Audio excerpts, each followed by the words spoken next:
stories. And some of you already moved forward and wrote the ending of your first story and moved on to other stories. Or you stopped in the middle of your story and started another story waiting to write your ending. Some of us did want some of those things. So today we're going to work on writing the ending. And if you already wrote the ending to your story, then you're going to go back and revise it. Remember, revise means to change the words. Because I want you to work on one special thing on your ending. So a lot of times, readers do a strong reading or ending by telling a feeling at the end of their story. They don't just say the end or she went to bed. Those are kind of boring endings, right? I went home. Nope, I want you to tell me something you felt, a feeling at the end of the story. Hands down. So today we're going to look at this story, Too Many Tamales, and see how they ended it. Mr. Soto ended it. And then I'm going to write the ending of my story using the same way to do it. So a strong ending today, we're going to work on using a strong ending that shows feeling. Okay? Then Maria couldn't help herself. She laughed. And pretty soon everyone else was laughing, including her mother.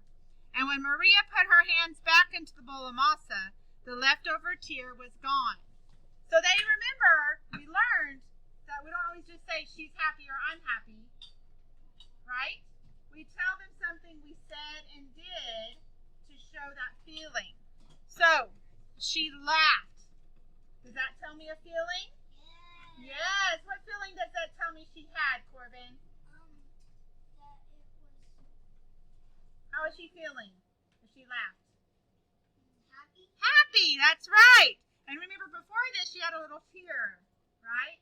Because she was kind of sad. She had to remake all the tamales. But then she laughed, and pretty soon everyone else was laughing, including her mother. And when Maria put her hands back into the bowl of masa, the leftover tear was gone. So that tells me her sadness was gone. Okay, she's no longer sad. They could have just said she made new tamales and ended it. Would that have been kind of boring? Yeah. Yes, that would have been boring. So it's good to show feelings at the end of your story. So we're going to finish my story.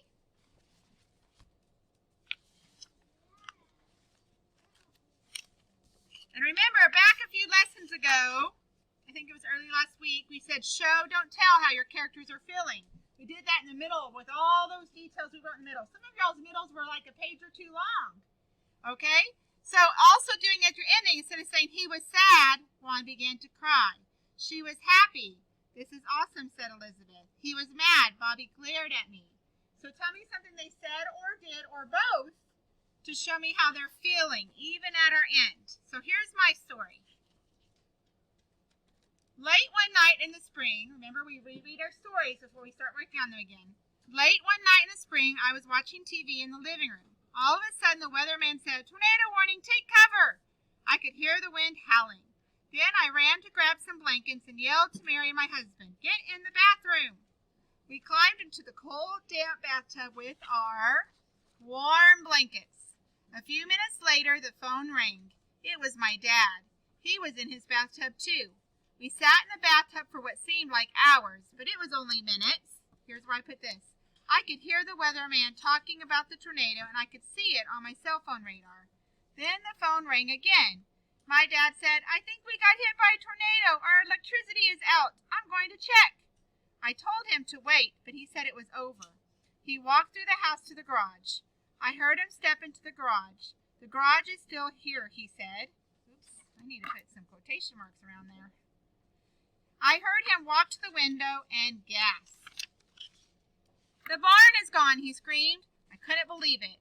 He said he could only see the truck turned around. Okay, so now that's my middle. So now I'm going to go to my ending. And now if you can't remember what your ending was going to be about, you have your thing, wherever mine is, your beginning, middle, and end. Uh-oh, I don't know where mine is. Might just have to, oh, here it is. We went to the house to see the damage. So that's what my ending is going to be about. Okay? The next morning, I'm using that time word, next. The next morning, we drove out to the farm.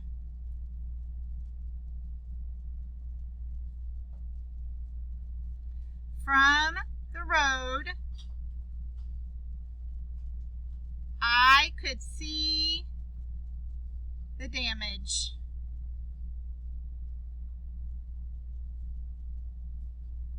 The barn really was gone.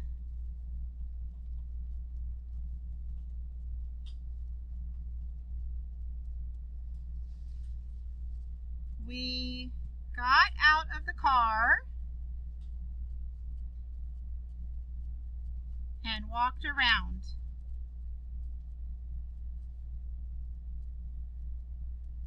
Wood, tin, nails, and all kinds of stuff. I'm gonna run out of room. Was everywhere. I realized how close the barn was to the house. It was just like 10 feet from the house. So then when I remembered how close the barn was to the house, what do you think I was feeling? Do you think I was sad? I was grateful? I was thankful? I was relieved? I was happy? I was sad? What do you think I was? What do you think, Wyatt? I was thankful. Why would I be thankful? You're right, but why would I be thankful? Right, it didn't hit the house. I was so thankful it didn't hit the house. So that's my feeling I want to say. So now I've got to figure out a way to say that and show how I felt. Show how I felt. I need another paper. I want to show how I felt. So I realized how close the barn was to the house. I walked up to my dad. And this is how I'm going to show I'm thankful. And I gave him a big hug. I said, so remember when we show emotion, we say something they did or what they said or both. So I'm going to do both just to show you. So I gave him a big hug. That shows I'm thankful or grateful, doesn't it? And I said, I'm so glad it didn't hit the house.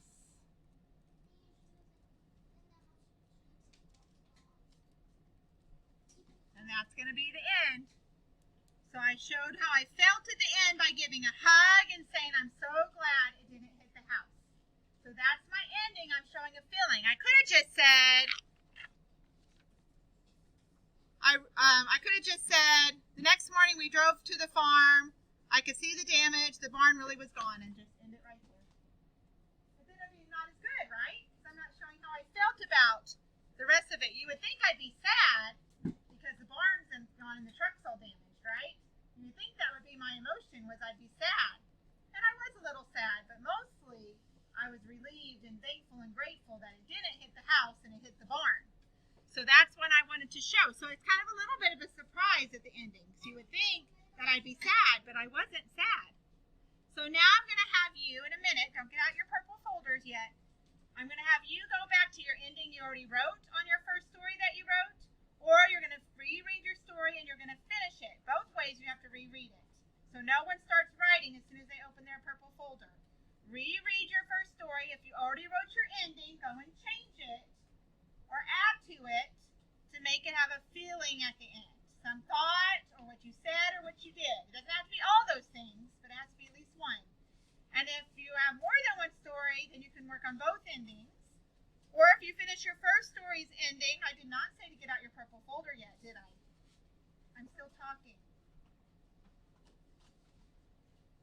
And then if you finish your first story and make sure your ending's all what you want it to be, then go to your next story and work on it. Okay, so don't bring it to me yet. Tomorrow we're going to edit, and then I'm going to start meeting with you guys. But you're going to reread your story right now. You're not going to just start writing. You have to reread it and see what you think about the ending.